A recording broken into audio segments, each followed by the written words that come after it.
कर्पण्यदोषोपगतस्वभावकवृच्छामि तं धर्मसुमूढचेतः ശ്രേയസ്യാ നിശ്ചിതം ബ്രൂഹിതന്മേ ശിഷ്യസ്യഹം ശാതിമാം താം പ്രപന്നം.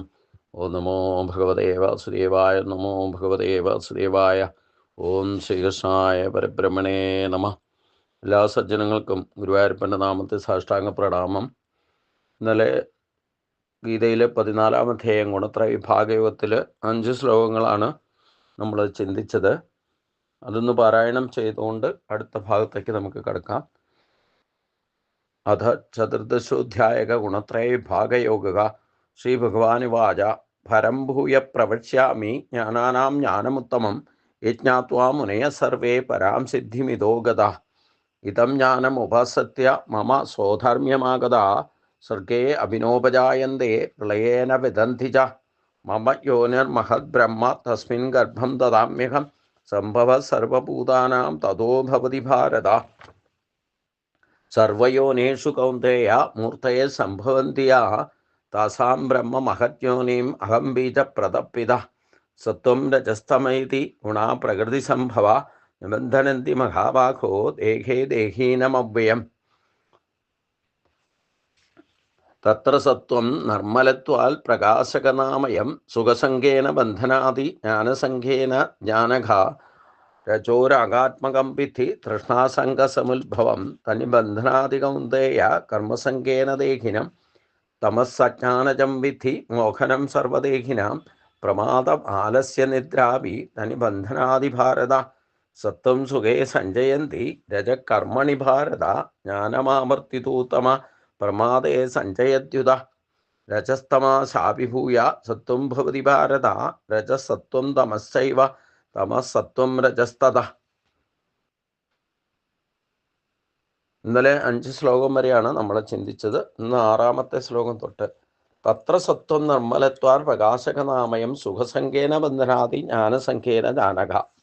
അനഘ പാപരഹിതനായ അർജുന, തത്ര നിർമ്മലത്വാൽ പ്രകാശം അവയെ നിർമ്മലത്വം ഹേതുവായി പ്രകാശിക്കുന്നതും അനാമയം സത്വം നിർദോഷവുമായിരിക്കുന്ന സത്വഗുണം സുഖസംഖ്യേന സുഖം സംഘം കൊണ്ട് സുഖസംഘം കൊണ്ട് ജ്ഞാനസംഖ്യേന ച ജ്ഞാനസംഘം കൊണ്ടും ബന്ധനാദി ജീവാത്മാവിനെ ബന്ധിക്കുന്നു. അല്ലയോ പാപരഹിതനായ അർജുന, ആ ത്രിഗുണങ്ങളിൽ നിർമ്മലത്വം ഹേതുവായി പ്രകാശിക്കുന്നതും നിർദോഷവുമായിരിക്കുന്ന സത്വഗുണം സുഖസംഘം കൊണ്ടും ജ്ഞാനസംഘം കൊണ്ടും ജീവാത്മാനെ ബന്ധിക്കുന്നു. സത്വഗുണം നിർമ്മലമാണെങ്കിലും ഞാൻ സുഖി, ഞാൻ ജ്ഞാനി എന്നിങ്ങനെ ആത്മാഭിമാനം ജനിപ്പിച്ച് ജീവാത്മാവിനെ സുഖത്തോടും ജ്ഞാനത്തോടും ബന്ധിക്കുന്നത് പോലെ തോന്നിക്കും. അപ്പോൾ സത്വഗുണം വളരെ നിർമ്മലമാണ്. അത് ഏത് തരത്തിലുള്ള സുഖത്തെയും നമ്മളെ അനുഭവിപ്പിക്കുന്നതിൽ അനുഭവസ്ഥമാക്കുന്നത് ഈ സത്വഗുണത്തിൻ്റെ പ്രഭാവം കൊണ്ടാണ്. അത് ഇന്ദ്രിയ ഭോഗസുഖങ്ങളായിക്കോട്ടെ, അല്പനേരത്തേക്കാണെങ്കിലും നമ്മൾ ഏതെങ്കിലും കാര്യത്തിൽ സുഖം അനുഭവിക്കുന്നുണ്ടെങ്കിൽ അത് സത്വഗുണ പ്രഭാവം കൊണ്ടാണ്. നമ്മൾ സുഷുപ്തിയിൽ കിടന്ന് ഉറങ്ങുമ്പോഴും എഴുന്നേറ്റ് വരുമ്പോൾ സുഖമായിട്ട് ഉറങ്ങിയെന്ന് പറയുമ്പോഴും ഈ ശരീര മനോബുദ്ധികളെല്ലാം സുഷുപ്തിയിൽ ലയിച്ചിരിക്കുമ്പോഴും അതിൻ്റെ സുഖം അനുഭവിക്കാനുള്ള ആ ഒരു ഭാവം വരുന്നതിൽ ഈ സുഖമായിട്ട് ഉറങ്ങി എന്ന് പറയുന്നത് സത്വഗുണത്തിൻ്റെ പ്രഭാവം കൊണ്ടാണെന്നർത്ഥം. അത് വളരെ ആത്മസ്വരൂപം എന്ന് പറയുന്നത് തന്നെ ശാന്തി സ്വരൂപമാണ്. അത് നിർമ്മലമാണ്. അതെപ്പോഴും ആനന്ദമയമാണ്. സത്വത്തിൽ വർത്തിച്ചിരിക്കുന്ന ഒരാൾക്ക് എപ്പോഴും സുഖം നശിക്കാത്ത, പക്ഷെ നമുക്ക് ഈ ഭൗതിക ഇന്ദ്രിയ ഭോഗസുഖങ്ങളൊക്കെ അനുഭവിക്കുന്ന സത്വഗുണത്തിൻ്റെ പ്രഭാവം കൊണ്ടാണെങ്കിലും അത് താൽക്കാലികമാണ്. അത് നശിക്കാത്ത സുഖം എപ്പോൾ ലഭിക്കുന്നോ അതെപ്പോഴാണ് ലഭിക്കുക എന്ന് 9-ാം അധ്യായത്തിൽ രാജവിദ്യാ രാജഗുഹ്യയോഗം പറയുമ്പോൾ ഭഗവാൻ പറയുന്നുണ്ട്. ഈ ഏതൊന്നും അറിഞ്ഞാൽ പിന്നെ അറിയാൻ എളുപ്പമാണ്, ആ ധർമ്മമാർക്ക് നമുക്ക് അനുസരിക്കാനും എളുപ്പമാണ്. അതനുസരിപ്പിച്ചാൽ അതിൽ നിന്ന് കിട്ടുന്ന നശിക്കാത്ത സുഖം ലഭിക്കാനും ആ ഭഗവാൻ പറയുന്ന ഭക്തിയുടെ രഹസ്യത്തെ, വിദ്യകളിൽ രാജാവും രഹസ്യത്തിൽ രാജാവുമായിരിക്കുന്ന ആ ഗൂഢമായ രഹസ്യം മനസ്സിലാക്കണം എന്നർത്ഥം. സത്വഗുണം വളരെ അത് രഹസ്യമാണ്, കുറച്ച് സമയമുള്ളതാണ്. അപ്പോൾ അതാണ് ശാശ്വതമായ ശാന്തി. അപ്പം നമുക്ക് കിട്ടും. നമുക്ക് ഭൗതികമായ എന്ത് നേട്ടം ഉണ്ടായാലും ആ സുഖമൊക്കെ താൽക്കാലികമായിരിക്കും. അതേസമയം നമുക്ക് ഇതുവരെ കിട്ടാത്ത ഒരു സുഖം ഈ സാത്വിക കർമ്മങ്ങളിൽ നിന്ന്, സത്സംഗത്തിൽ നിന്നോ, അല്ലെങ്കിൽ ഈശ്വരീയ ഭാവത്തെ ആത്മജ്ഞാന മാർഗത്തിലേക്ക് പ്രവേശിക്കുമ്പോൾ കിട്ടുന്ന സുഖം ശാശ്വതമായിട്ട് നിൽക്കുന്നു എന്ന് പറഞ്ഞാൽ, അത് അനുഭവിക്കും തോറും വീണ്ടും കൂടുതൽ അനുഭവിക്കണം എന്ന് തോന്നുകയും അത് തന്നെ ഒരു നിലനിർത്തലാണ്. അപ്പം അതുകൊണ്ട് നമുക്ക് ഇതുവരെ കിട്ടാത്ത ഒരു ശാന്തവും സുഖവും ഈ ഈശ്വര കാര്യങ്ങൾ അറിയാൻ വേണ്ടിയിട്ട് ജിജ്ഞാസു ആയതിനു ശേഷം, അതായത് ഇപ്പം ഗീത പോലുള്ള ശാസ്ത്രം നമ്മൾ പഠിക്കാൻ തുടങ്ങിയപ്പോൾ അതിൽ നിന്ന് ഇതുവരെ കിട്ടാത്ത ഒരു സുഖം ലഭിക്കുന്നുണ്ട് എന്ന് അനുഭവത്തിൽ നിന്നാണല്ലോ വീണ്ടും വീണ്ടും അത് കൂടുതൽ കൂടുതൽ അറിയണം എന്നുള്ള നമുക്ക് ജിജ്ഞാസ ഉണ്ടാക്കുന്നതും അതിലേക്ക് ആകർഷിക്കപ്പെടുന്നതും. അതാണ് ശാശ്വത സുഖം എന്ന് പറയുന്നത്. ബാക്കിയുള്ള ഭൗതിക ഭോഗസുഖങ്ങളൊക്കെ സത്വഗുണം പ്രഭാവം കൊണ്ടാണ് അനുഭവിക്കുന്നതെങ്കിലും അത് ശാശ്വതമല്ല. അതേസമയം ആ ആത്മജ്ഞാനം നേടിയിട്ട് ലഭിക്കുന്ന, അല്ലെ നേടാനുള്ള പാതയിൽ ലഭിക്കുന്ന ആ സുഖം ശാശ്വതമായിട്ട് നിലനിർത്തുന്നു. എൻ്റെ ജീവിതത്തിൽ തന്നെ ഇതുവരെ 42 വയസ്സ് വരെ അനുഭവിക്കാൻ പറ്റാത്ത ശാന്തിയും സമാധാനവും ഈ ആധ്യാത്മിക പ്രവേശത്തിന് ശേഷം കിട്ടുന്നുണ്ടെന്നർത്ഥം. അതുകൊണ്ടാണ് ഇതിൽ നിന്ന് വിട്ടുപോകാതെ നിൽക്കുന്നതുകൊണ്ട് ആ ശാന്തി നിലനിർത്ത്. നമ്മൾ ഒറ്റയ്ക്ക് ഇവിടെ വന്ന് താമസിക്കുമ്പോഴും പോലും നമുക്ക് ആരോടും പരാതിയും കുറ്റവും ഇല്ല, ഈശ്വരനോടും ഒന്നും ചോദിക്കാനും പറയാനും ഇല്ല. നമ്മൾ എന്നാ ചിന്തിക്കുന്നതും പറയുന്നതും പ്രവർത്തിക്കുന്നതും ഇവിടെ ഒറ്റയ്ക്ക് ചെയ്യുന്ന കാര്യങ്ങൾ പോലും അതൊക്കെ പൂർണ്ണ ഉത്സാഹത്തോടു കൂടി എപ്പോഴും നമ്മൾ ഹാപ്പി ആയിട്ടിരുന്നുണ്ട്, ആനന്ദമയമായിട്ട് സുഖദുഃഖങ്ങൾക്ക് ഉപരിയായിട്ടുള്ള ഒരു ശാന്തി നമ്മൾ അനുഭവിക്കുന്നുണ്ട്. അതുകൊണ്ടാണല്ലോ ഇവിടെ നിൽക്കാൻ സാധിക്കുന്നത്. ഇതേപോലെ നിർമ്മലത്വമായിരിക്കുന്ന ഒരു സുഖം നമുക്ക് സത്വഗുണം വർദ്ധിച്ചാൽ ഉണ്ടാകും. അപ്പോൾ നമ്മൾ സാത്വിക സമയത്ത് എഴുന്നേൽക്കുകയും സാത്വികാഹാരം കഴിക്കുകയും സാത്വിക കർമ്മങ്ങൾ ചെയ്യുകയും ആ സാത്വികരുമായിട്ടുള്ള സത്സംഗം ഉണ്ടാകുകയും ചെയ്യുമ്പം അതിൽ നിന്ന് കിട്ടുന്ന ശാശ്വതമായ സുഖം നിർമ്മലമായിരിക്കും. അതായിരിക്കും നമുക്ക് ജ്ഞാനമാർഗത്തിലേക്കും എത്തുന്നത്. അപ്പം സത്വഗുണത്തിൻ്റെ പ്രഭാവം കൊണ്ടാണ് നമുക്ക് ശാശ്വതമായ സുഖം അനുഭവിക്കാൻ സാധിക്കുന്നതും അതിൽ നിന്ന് കിട്ടുന്ന ഒരു അനുഭവജ്ഞാനമാണ് ശ്രേഷ്ഠമായ ജ്ഞാനം. അപ്പോൾ സത്വഗുണമായാലും അതിന് ഗുണമുണ്ട്, ഈ സുഖവും ശാശ്വതമായ സുഖം അനുഭവിക്കാൻ സാധിക്കും, ജ്ഞാനം ലഭിക്കുകയും ചെയ്യും. പക്ഷേ ഈ രണ്ട് കാര്യത്തിൽ നമുക്ക് അഹങ്കാരം ഉണ്ടാകാനും സാധ്യതയുണ്ട്, അഥവാ ദുരഭിമാനം ഉണ്ടാകാനും സാധ്യതയുണ്ട്. ഞാൻ സുഖിയാണ്, ഞാൻ ജ്ഞാനിയാണ് എന്നുള്ള ഭാവമൊക്കെ ഇതിൽ നിന്നുണ്ടാകും എന്നതാണ് ഭഗവാൻ പറയുന്നത്. അതുകൊണ്ട് എന്ത് കാര്യത്തിനും ഉണ്ട്, നമ്മുടെ ചിന്തയിലും വാക്കിലും പ്രവൃത്തിയിലും ഒക്കെ ഗുണവും ദോഷമുണ്ട്. അതുകൊണ്ട് സത്വഗുണത്തിലും ഗുണമുണ്ട്, ദോഷമുണ്ട്. രജോ ഗുണത്തിലും അതിൻ്റെ ഗുണമുണ്ട്, ദോഷമുണ്ട്. അതേപോലെ തമോ ഗുണത്തിലും അതിൻ്റെ ഗുണമുണ്ട്, ദോഷമുണ്ട്. അത് നമ്മൾ തിരിച്ചറിയാനുള്ള ബുദ്ധി കൊണ്ട് തിരിച്ചറിഞ്ഞുകൊണ്ട് ഇതിനെയൊന്നും നിരോധിക്കുകയല്ല വേണ്ടത്. ഈ ഗുണങ്ങളെയൊക്കെ ജയിക്കുക എന്ന് പറഞ്ഞാൽ അതില്ലാതെയാക്കുക എന്നല്ല അർത്ഥം. അതിൻ്റെ അടിമത്വത്തിൽ നിന്ന് നമ്മൾ സ്വതന്ത്രമായിട്ട് പ്രവർത്തിക്കുമ്പോഴാണ് അതിൻ്റെ സുഖം ലഭിക്കാൻ, ശാന്തിയും ലഭിക്കാൻ, അർഹത ലഭിക്കുക എന്നർത്ഥം. അപ്പോൾ സത്വഗുണം നിർമ്മലമാണെങ്കിലും അതേത് സമയത്തും നമുക്ക് സുഖം അനുഭവിക്കുക. ഞാൻ സുഖിയാണ്, എന്തെങ്കിലും ജ്ഞാനം ലഭിച്ചാൽ, ഭൗതികമായ ജ്ഞാനം സ്കൂളിൽ പോയിട്ട് കിട്ടുന്ന അറിവ് പോലും, അറിവെന്ന് പറയുന്ന സംഗതി സത്വഗുണത്തിൽ നിക്ഷിപ്തമാണെന്നർത്ഥം. അപ്പോൾ അതൊക്കെ ലഭിക്കുമ്പം അതിൽ നിന്ന് ഞാനെന്ന ആ ദുരഭിമാനം ഇല്ലെങ്കിൽ, ഇതൊക്കെ ഞാൻ സുഖിയാണ്, ഞാൻ ജ്ഞാനിയാണ്, ഞാൻ പാണ്ഡിത്യമുള്ള ആളാണ് എന്നൊക്കെ നമുക്ക് തോന്നാൻ ഇടവരും, ദേഹബോധം ഉള്ളത് കൊണ്ട്. ഇനി രജോ ഗുണത്തെപ്പറ്റി പറയുന്നത്, രജോ രാഗാത്മകം വിധി തൃഷ്ണാസംഘ സമുദ്ഭവം തനിബന്ധനാദി കൗന്ദേയ കർമ്മസംഖ്യേന ദേഹിനം. അല്ലയോ അർജുന, രജോ രാഗാത്മകം വിധി, രജോ ഗുണം രാഗരൂപമായതും തൃഷ്ണാസംഘ സമുദ്ഭവം വിധി, തൃഷ്ണയെയും സംഘത്തെയും ജനിപ്പിക്കുന്നതുമാണെന്ന് അറിയുക. തൽ കർമ്മസംഖ്യേന, അതുകൊണ്ട് കർമ്മസംഘം കൊണ്ട് ദേഹിനം ബന്ധനാദി, ദേഹിയെ അഥവാ ജീവാത്മനെ ബന്ധിക്കുന്നു. അർജുന, രജോ ഗുണം രാഗസ്വരൂപമാണെന്നും തൃഷ്ണയും സംഘവും, അഥവാ തൃഷ്ണ എന്ന് പറയുന്നത് എന്താ? കിട്ടാത്ത വസ്തുവിലുള്ള ആഗ്രഹം. സംഘം എന്ന് പറയുന്നത് കിട്ടിയ വസ്തുവിലുള്ള ആസക്തി, എത്ര കിട്ടിയാലും പോരാത്തൊരവസ്ഥ. ഇത് ജനിപ്പിക്കുന്നതാണെന്ന് അറിയുക. അത് കർമ്മസംഘം കൊണ്ട്, കർമ്മത്തിലുള്ള തൽപരത കൊണ്ട് ദേഹിയെ ബന്ധിക്കുകയും ചെയ്യും. അപ്പൊ കർമ്മത്തിൽ കർമ്മകൗശലത വരും രജോ ഗുണം വർദ്ധിച്ചാൽ. മനുഷ്യൻ പൊതുവേ രജോ ഗുണാത്മക സ്വഭാവക്കാരാണ്. അതുകൊണ്ടാണ് നമ്മൾ ഈ രജോ ഗുണത്തിന്റെ പ്രഭാവം കൊണ്ടാണ് ഈ ഭൗതികമായ അച്ചീവ്മെന്റ് കണ്ടുപിടുത്തങ്ങളൊക്കെ നടത്തും. ഇല്ലെ കൃത്രിമമായിട്ട് എന്തൊക്കെ നമ്മൾ നിർമ്മിച്ച ഈ മൊബൈലായിക്കോട്ടെ, കമ്പ്യൂട്ടർ ആയിക്കോട്ടെ, ഇല്ലെങ്കിൽ വിമാനങ്ങളായിക്കോട്ടെ, ഇപ്പം ലേറ്റസ്റ്റ് ഡ്രോണുകളായിക്കോട്ടെ, ഇതൊക്കെ രജോ ഗുണത്തിന്റെ പ്രഭാവം കൊണ്ടുള്ള വികാസങ്ങളാണ്. പക്ഷെ ഇതൊന്നും നമ്മളെ അതിൻ്റെ അച്ചീവ്മെന്റ്സ് കാരണമാണ് അത്തരത്തിലുള്ള കർമ്മങ്ങളിലേക്ക് ശരീരത്തെ മനുഷ്യൻ ബന്ധിപ്പിക്കുന്നത്. എത്ര കിട്ടിയാലും പോരാത്തതും അതിനു വേണ്ടിയിട്ട് ശരീരം പോലും മറന്നിട്ട് പ്രവർത്തിക്കാനുള്ളതൊക്കെ രജോ ഗുണ സ്വഭാവത്തിന്റെ പ്രത്യേകതയാണ്. അതിൽ നിന്ന് കർമ്മകുശലതയാണ് രജോ ഗുണത്തിന്റെ സ്വഭാവം. അപ്പൊ ഭൗതിക നേട്ടങ്ങൾക്ക് വേണ്ടിയിട്ട് അധ്വാനിക്കുന്നവർ ശരീരം പോലും മറന്നിട്ട് പ്രവർത്തിക്കുന്ന അർത്ഥം. മനുഷ്യൻ പൊതുവേ രജോ ഗുണ സ്വഭാവം ഉള്ളതുകൊണ്ട് ഈ കണ്ടുപിടുത്തങ്ങളും അതിലുള്ള അച്ചീവ്മെന്റും അതിലുള്ള പണസമ്പാദനവും അതിനു വേണ്ടിയിട്ട് എന്ത് ചെയ്യാനുള്ള മനോഭാവവും, പിന്നെ അതിൻ്റെയൊക്കെ അന്തിമമായിട്ട് രജോ ഗുണത്തിന്റെ ദോഷം എന്ന് പറയുന്നത് ദുഃഖശോകമയപ്രദാകും. അവസാനം എന്തൊക്കെ അച്ചീവ്മെന്റ് ഉണ്ടാക്കിയാലും അത് നഷ്ടപ്പെട്ട ദുഃഖാവും. ഇതിനു വേണ്ടിയിട്ട് ശരീരം കൊണ്ട് അധ്വാനിച്ച് ശരീരത്തിന് വരെ രോഗം വരും, അപ്പോൾ ദുഃഖാവും. അപ്പം അന്തിമ ഫലം രജോ ഗുണത്തിന്റെ ദുഃഖത്തിലായിരിക്കും വലിയ അവസാനം, ദുഃഖശോകമയപ്രദമായിട്ട് മാറും.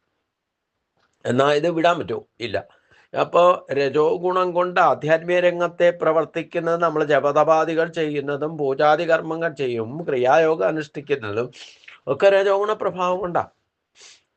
അപ്പോൾ എന്ത് ചെയ്താലും അത് ഈശ്വരനിലേക്ക് എത്താൻ വേണ്ടിയിട്ടാണ് ചെയ്യുന്നുണ്ടെങ്കിൽ അപ്പം രജോ ഗുണത്തിന്റെ ഗുണമായിരിക്കും അവിടെ പ്രകടാക്കുക. അതും ശരീരമാധ്യങ്കല ധർമ്മദാനം. അപ്പം നമ്മൾ ജപതപാദികൾ ചെയ്യണം, നമസ്കരിക്കണം, ഇല്ലെങ്കിൽ സത്സംഗത്തിൽ പോകണം, ഇങ്ങനെയുള്ള കാര്യങ്ങളൊക്കെ ചെയ്യണമെങ്കിലും ഭക്തിയുഗ സേവനം ചെയ്യണമെങ്കിൽ രജോ ഗുണം വേണം എന്നർത്ഥം. ആ രജോ ഗുണത്തിൽ നിന്ന് കിട്ടുന്നത് ശാശ്വതമായ, അതായത് കർമ്മയോഗം അനുഷ്ഠിക്കുന്നുണ്ടെങ്കിൽ ആ കർമ്മയോഗം അനുഷ്ഠിക്കാൻ വേണ്ടിയിട്ട് ശരീരത്തെ ഉപയോഗിക്കണം, അതിന് കർമ്മകുശലത വേണം.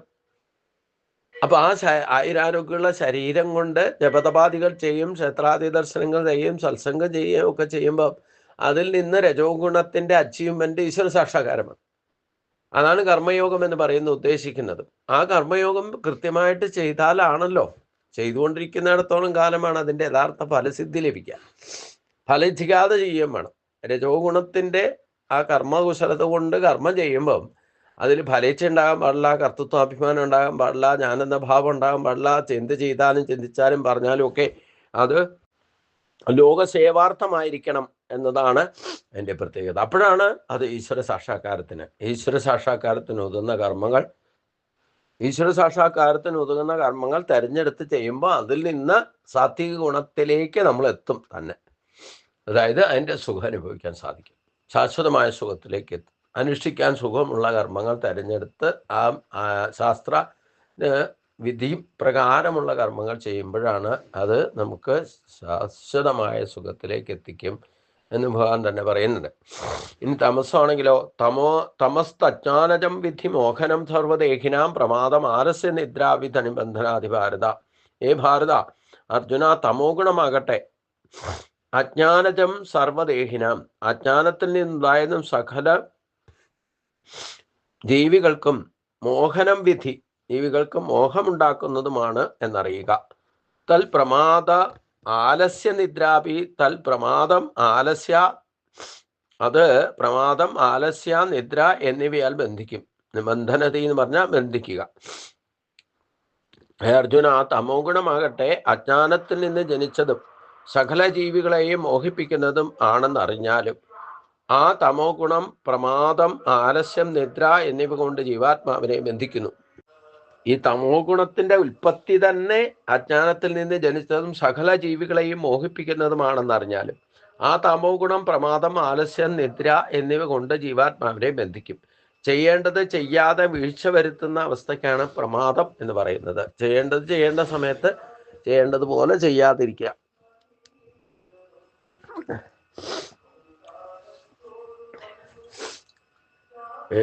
തമോ ഗുണത്തെയാണ് ഒരിക്കലും വർദ്ധിപ്പിക്കാതിരിക്കാൻ ശ്രദ്ധിക്കേണ്ടത്. എന്നാൽ തമോ ഗുണം ഇല്ലാതെ നമുക്ക് ജീവിക്കാനും പറ്റില്ല. പണിയെടുത്ത് മടുത്താൽ വിശ്രമിക്കുന്നുണ്ടെങ്കിൽ തമസിന്റെ പ്രയോഗം വേണം. ജനിച്ചാൽ മരിക്കണമെങ്കിൽ തമസിന്റെ അവസ്ഥ വേണം. കിടന്നാൽ ഉറങ്ങണമെങ്കിൽ തമസ് വേണം. നമ്മൾ കഴിക്കുന്ന ഭക്ഷണം ദഹിപ്പിച്ച് അത് ലയിപ്പിക്കണമെങ്കിൽ തമസ് വേണം. അതായത് അവസ്ഥാത്രയം നടക്കുമ്പം സത്വരജ തമോ ഗുണങ്ങളുടെ പ്രഭാവം കൊണ്ടാണ്, സത്വഗുണത്തിന്റെ പ്രഭാവമാണ് സൃഷ്ടിക്ക് കാരണമെങ്കിൽ രജോ ഗുണത്തിന്റെ പ്രഭാവം കൊണ്ടാണ് പരിപാലനം നടക്കുക. അത് ലയം നടക്കുന്ന, സംഹാരം നടക്കുന്നതൊക്കെ തമോ ഗുണത്തിന്റെ പ്രഭാവം. അപ്പൊ തമസ്സിനുമുണ്ട് ഗുണമുണ്ട് ദോഷമുണ്ടെന്നർത്ഥം. അത് വേണ്ട സമയത്ത് വേണ്ടതുപോലെ ഉപയോഗിക്കാൻ സാധിക്കണം. അതാണ് ഇതൊക്കെ മനസ്സിലാക്കുന്നതിന്റെ അവസ്ഥ.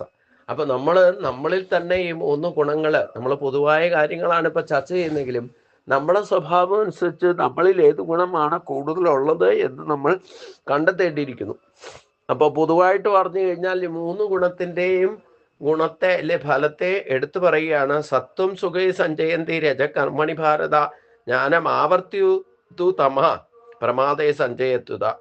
ഭാരത സത്വം സുഖേ, ഹേ അർജുന, സത്വഗുണം സുഖത്തിലും രജ കർമ്മണി സഞ്ചയന്തി, രജോ ഗുണം കർമ്മത്തിലും ചേർക്കുന്നു, അഥവാ കർമ്മത്തിൽ കുശലത ഉണ്ടാക്കുന്നു. തമ ദു ജ്ഞാനം ആവൃത്യ, തമോ ഗുണം ജ്ഞാനത്തെ മറച്ചിട്ട് പ്രമാദേ ഉദ സഞ്ചയന്തി, പ്രമാദത്തിലും ചേർക്കുന്നു. അപ്പൊ കാര്യങ്ങൾ ചെയ്യേണ്ട സമയത്ത് ചെയ്യാതിരിക്കുന്ന ഒരവസ്ഥയ്ക്കാണ് പ്രമാദം എന്ന് പറയുന്നത്. ഇത് തമോ ഗുണത്തിന്റെ പ്രഭാവമാണ്. അപ്പൊ സത്വഗുണത്തിന്റെ പ്രഭാവം കൊണ്ട് ജ്ഞാനവും സുഖവും നമുക്ക് അനുഭവിക്കാൻ സാധിക്കും. ജ്ഞാനം ലഭിക്കും, അതോടൊപ്പം അതിന്റെ സുഖവും ലഭിക്കും. അത് ദേഹിയെ എന്ന് പറഞ്ഞാൽ ജീവനെ ബന്ധിക്കുന്ന.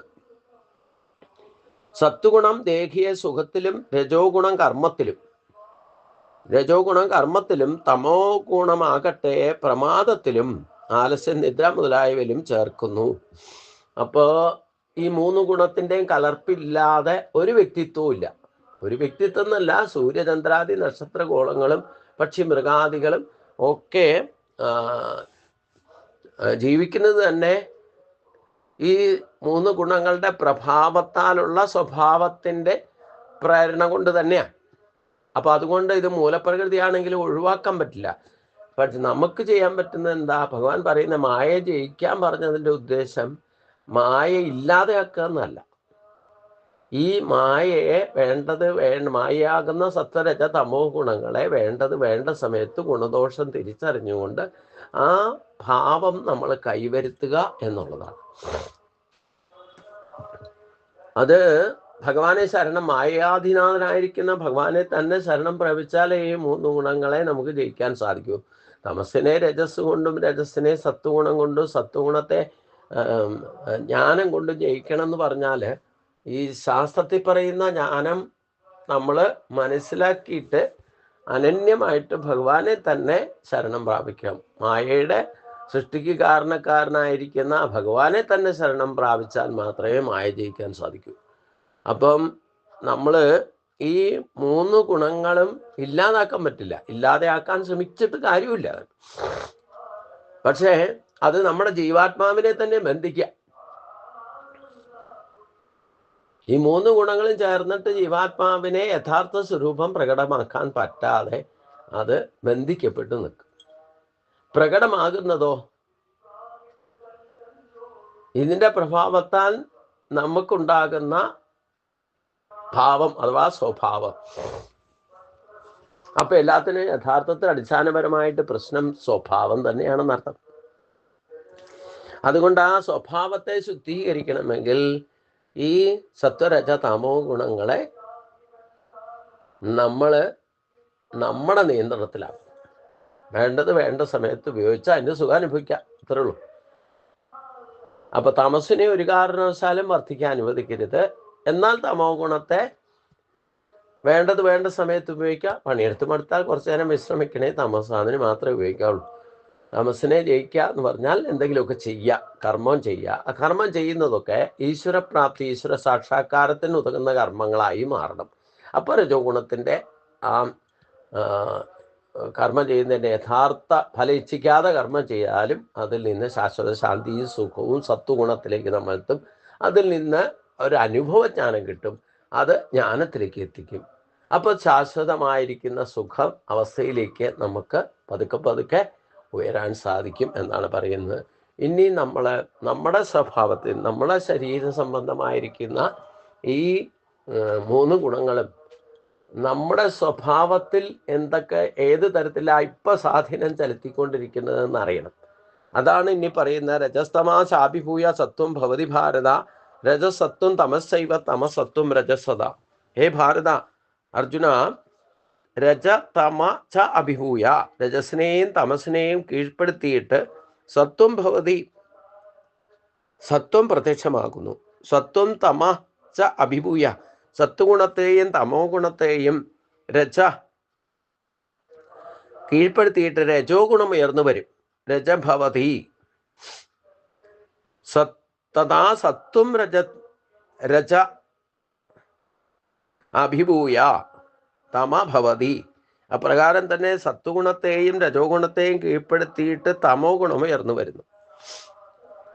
ഹേ അർജുന, രജോ ഗുണത്തെയും തമോ ഗുണത്തെയും കീഴടക്കിയിട്ട് സത്വഗുണം പ്രത്യക്ഷമാകുന്നു. ചിലപ്പോൾ സത്വഗുണത്തെയും തമോ ഗുണത്തെയും കീഴടക്കിയിട്ട് രജോ ഗുണം പ്രത്യക്ഷമാകുന്നു. ഇനിയും ചിലപ്പോൾ സത്വഗുണത്തെയും രജോ ഗുണത്തെയും കീഴടക്കി തമോ ഗുണം പ്രത്യക്ഷമാകുന്നു. ഈ മൂന്ന് ഗുണങ്ങളും എല്ലാവരിലുമുണ്ട്. വാസന അനുസരണമായിക്കൊണ്ട് ഓരോ വ്യക്തിയിലും ഇവയിലൊന്ന് പ്രബലമായിരിക്കും. മാത്രമല്ല, ഒരേ ആളിൽ തന്നെ ത്രിഗുണങ്ങളുടെ അനുപാതം വിവിധ ഘട്ടങ്ങളിൽ വിവിധ തരത്തിലാകാം. അതായത് സത്വഗുണം പ്രബലമാകുന്ന ഘട്ടങ്ങളും രജോ ഗുണം പ്രബലമാകുന്ന ഘട്ടങ്ങളും തമോ ഗുണം പ്രബലമാകുന്ന ഘട്ടങ്ങളും ഒരാളുടെ ജീവിതത്തിൽ തന്നെ ഉണ്ടാകാം. അപ്പോ ഈ വാസനാബലം അനുസരിച്ചുകൊണ്ട് ഒരു ദിവസത്തിൽ തന്നെ ഈ മാറ്റങ്ങൾക്ക് വിധേയമാണല്ലോ. ഈ പ്രകൃതിയിൽ തന്നെ സത്വഗുണം ഏറ്റവും കുറഞ്ഞ സമയം, രജോ ഗുണം അതിൽ കൂടുതൽ ഇരട്ടി സമയമുണ്ട്. അതിൽ ഏറ്റവും കൂടുതൽ നിൽക്കുന്ന തമോ ഗുണം അവിദ്യാർത്ഥി ദോഷങ്ങൾ ഉണ്ടാക്കുന്ന എല്ലാവിധ ക്ലേശങ്ങളും കാര്യമായിരിക്കുന്ന തമോ ഗുണം. അപ്പോൾ ആ തമോ ഗുണം കൂടുതലാണ് ഒരു ദിവസം. എന്നാലും വേണ്ടില്ല, ഒരു ദിവസത്തിൽ തന്നെ ഒരു വ്യക്തിയിൽ തന്നെ ചില സമയത്ത് സത്വഗുണം പ്രബലമാകും, ചില സമയത്ത് രജോ ഗുണം പ്രബലമാകും, ചില സമയത്ത് തമോ ഗുണം പ്രബലമാകും. ഇതിൽ ജീവിതകാലം മുഴുവൻ ഏത് ഗുണമാണോ പ്രബലമായിട്ട് നിൽക്കുന്നത് ആ വ്യക്തിയുടെ വ്യക്തിത്വം സത്വഗുണത്തിലാണെങ്കിൽ സത്വഗുണമായിരിക്കും പ്രകടമാക്കുക, രജോ ഗുണമാണെങ്കിൽ രജോ ഗുണം ആയിരിക്കും ആ വ്യക്തി, തമോ ഗുണമാണ് പ്രബലമായിട്ട് സായിയായിട്ട് നിൽക്കുക. ഈ വേരിയേഷൻസ് ഉപരിയായിട്ട് സായിയായിട്ട് കാണുന്ന ഒരു ഗുണം പ്രബലമായി നിൽക്കുന്ന അവസ്ഥയുണ്ട്. അതിൽ നിന്നാണ് നമ്മുടെ സ്വഭാവം നാം സാത്വികനാണോ രാജസനാണോ താമസമാണോ എന്നൊക്കെ കണ്ടുപിടിക്കാൻ സാധിക്കുക. അത് സ്വയം അനലൈസ് ചെയ്തിട്ട് നമ്മുടെ സ്വഭാവത്തെ ഒന്ന് നമ്മൾ റിയലൈസ് ചെയ്യണം. അപ്പം നമ്മൾ എല്ലാ കാര്യങ്ങളും സസ്യാഹാരം കഴിക്കാൻ ഇഷ്ടപ്പെടുന്നതാണ്, നോൺ വെജിറ്റേറിയൻ കഴിക്കാൻ ഇഷ്ടമല്ലാത്തത് അവർ സാത്വികനായിട്ട് മാറും. സാത്വിക കർമ്മങ്ങളിലാണ് ശാന്തിയും സമാധാനവും, അതിലാണ് ഇൻട്രസ്റ്റ് എങ്കിൽ അവൻ സാത്വികനാണെന്ന് മനസ്സിലാകാം. അങ്ങനെ നമ്മുടെ ഏതിലാണ് ഇഷ്ടാനിഷ്ടങ്ങളും വാസനാബലവും നിൽക്കുന്നത് എന്ന് ഒന്ന് ചിന്തിച്ചാൽ നമ്മൾ സാത്വികനാണോ രാജസനാണോ തമോ ഗുണിയാണോ എന്നൊക്കെ തിരിച്ചറിയാം. അപ്പോൾ ഇത് ഒരു ദിവസത്തിൽ തന്നെ വേരിയേഷൻസ് ഉണ്ടാകാം. ചിലപ്പോൾ സത്വഗുണം പ്രബലത വരും, ചിലപ്പോൾ രജോ ഗുണം വരും, ചിലപ്പോൾ തമോ ഗുണം. നമ്മൾ സായിയായിട്ട് ഒരു വ്യക്തിത്വത്തിൽ സത്യഗുണം മാത്രമാണെങ്കിലും പ്രബലമായിട്ടിരുന്ന സാത്വികനാണെങ്കിലും അവനും രജോ ഗുണം പ്രബലമാകുന്ന അവസ്ഥയുണ്ടാകും. അതുകൊണ്ടാണ് ഈ ടോട്ടലി മനുഷ്യരെ, ബ്രാഹ്മണനായാലും ക്ഷത്രിയനായാലും വൈശ്യനായാലും ശൂദ്രനായാലും ഒക്കെ ഇവർക്ക് ഗുണപ്രഭാവത്തിൻ്റെ സായിയായ ആ സ്വഭാവം കൊണ്ട് തിരിച്ചറിയാൻ സാധിക്കും. അവരുടെ ഇഷ്ടാനിഷ്ടങ്ങൾ ശ്രദ്ധിച്ചാൽ അറിയാം. ഇനി ഈശ്വരകാര്യങ്ങൾ മാത്രം ചെയ്യുന്ന ബ്രാഹ്മണരായാലും തന്ത്രിയായാലും മേശാന്തി ആയാലും ഇവർക്കൊക്കെ രജോ ഗുണപ്രഭാവം കൂടി നിൽക്കുന്നതുകൊണ്ട് എത്ര കിട്ടിയാലും പോരാത്തൊരവസ്ഥയും ഈശ്വരകാര്യങ്ങൾ ചെയ്തിട്ട് അതിൽ നിന്ന് സമ്പാദിക്കുന്ന അവസ്ഥയൊക്കെ ഉണ്ടാക്കുന്നത് ഈ സത്വഗുണപ്രഭാവം തന്നെയാണ്. അതിൽ സത്വഗുണത്തിൽ രജോ ഗുണമുണ്ട്. ഇനി സത്വഗുണത്തിൽ തന്നെ രജോ ഗുണമുണ്ട്, തമോ ഗുണമുണ്ട്. ഈ 3 ഗുണങ്ങളും നമ്മളിപ്പോൾ സാത്വികനായിട്ട് മാറിയാലും അതിൽ 3 ഭാവം വരും. രജോ ഗുണിയാണെങ്കിലോ അതിലും സത്വത്തിൻ്റെയും തമസിൻ്റെയും കലർപ്പുണ്ടാകും. ഇനി തമോ ഗുണിയാണ് വ്യക്തിത്വം എങ്കിലും അതിലും സത്വഗുണവും രജോ ഗുണത്തിൻ്റെയും കലർപ്പുണ്ടാകും. അപ്പോൾ നമ്മൾ നമ്മുടെ സ്വഭാവത്തിൽ തന്നെ ഒന്ന് അനലൈസ് ചെയ്ത് സ്വഭാവത്തിൽ ഒരു വിലയിരുത്തൽ നടത്തും. അതാ അർജുൻ ചെയ്ത പോലെ, അതാണ് ഭഗത സ്വഭാവം എന്ന് പറഞ്ഞാൽ എൻ്റെ ഇപ്പോഴത്തെ സ്വഭാവത്താൽ എൻ്റെ ഇതാണ് അവസ്ഥ എന്ന് ഭഗവാനോട് പറയുന്നുണ്ടല്ലോ. അപ്പം നമ്മുടെ ഇപ്പോഴത്തെ തൽസ്ഥിതി എന്താണെന്നുള്ളത് നമ്മൾ തിരിച്ചറിയണം.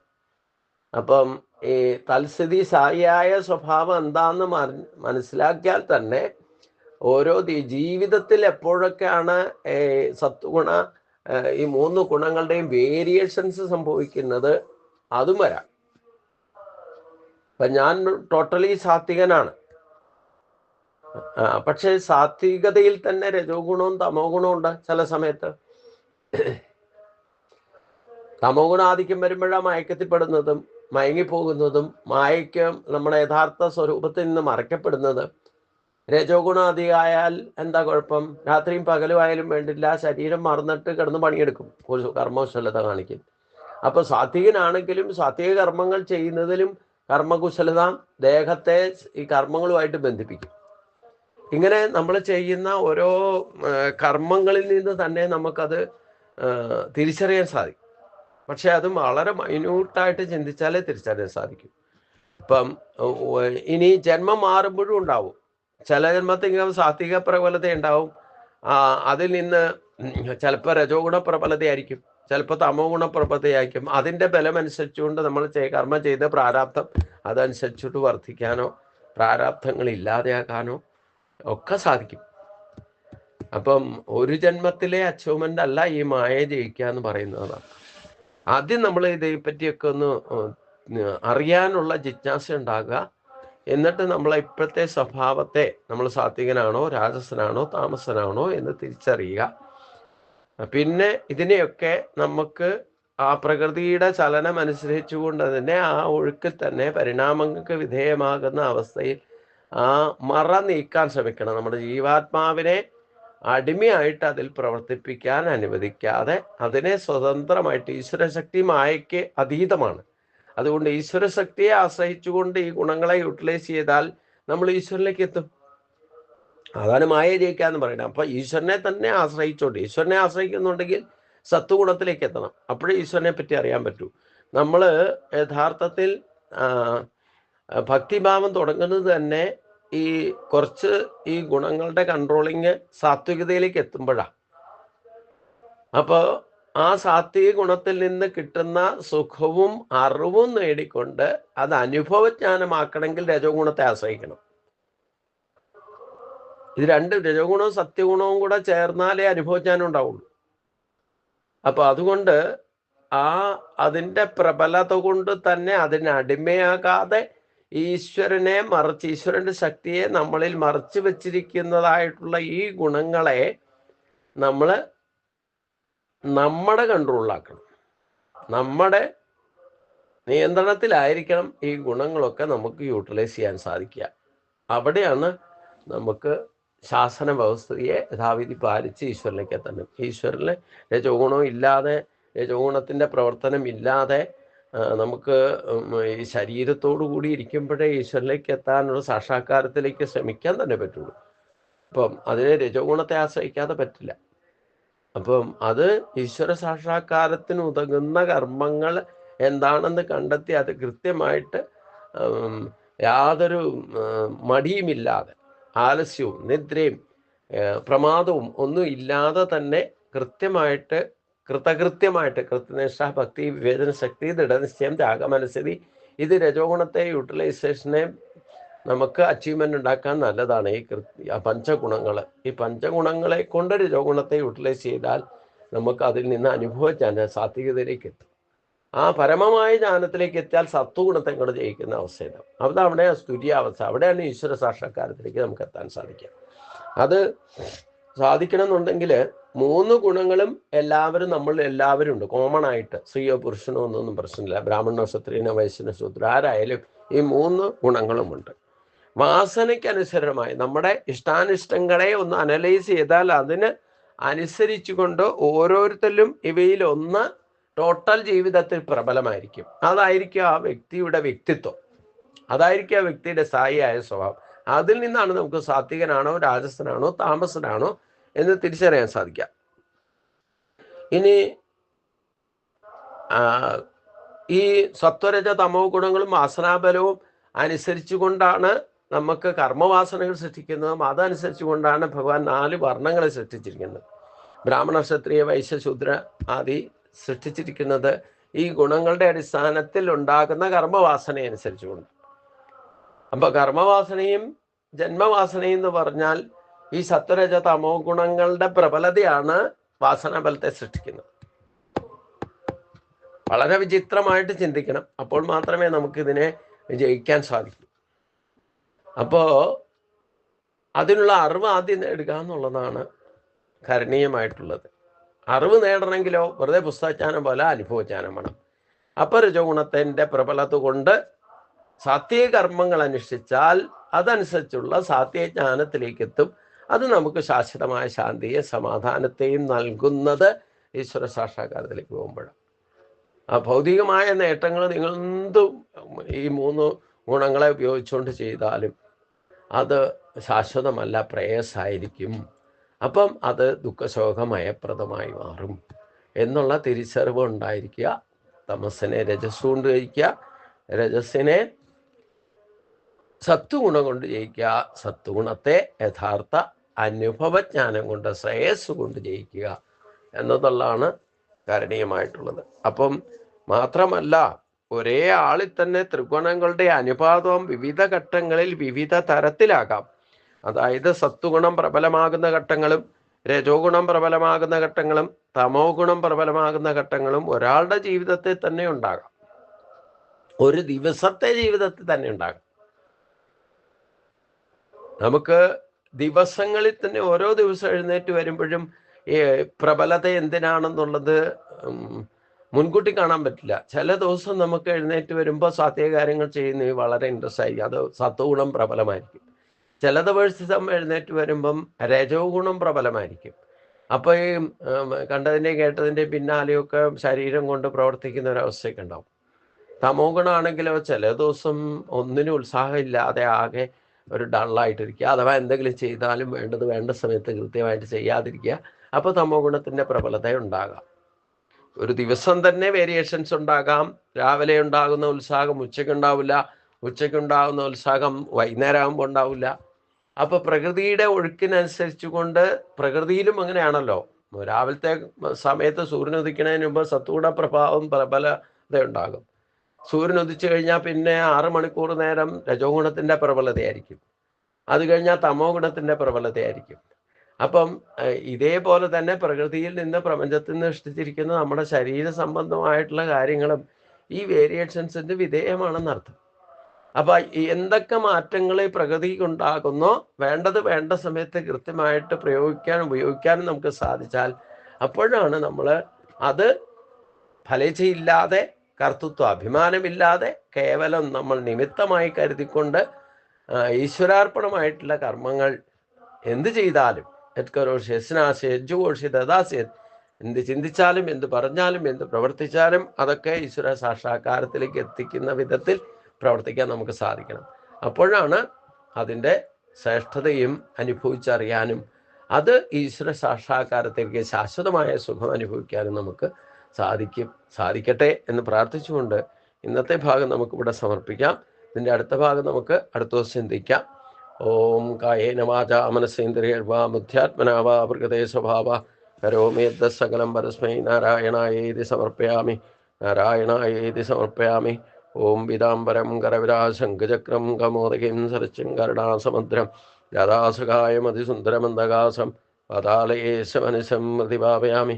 നാരായണ നാരായണ നാരായണ നാരായണ നാരായണ നാരായണ നാരായണ നാരായണ നാരായണ നാരായണ നാരായണ നാരായണ നാരായണ നാരായണ. ഗുരുവായൂരപ്പാ ശരണം, ശ്രീ ഗുരുവായൂരപ്പാ ശരണം. ശാന്തി ശാന്തി ശാന്തി.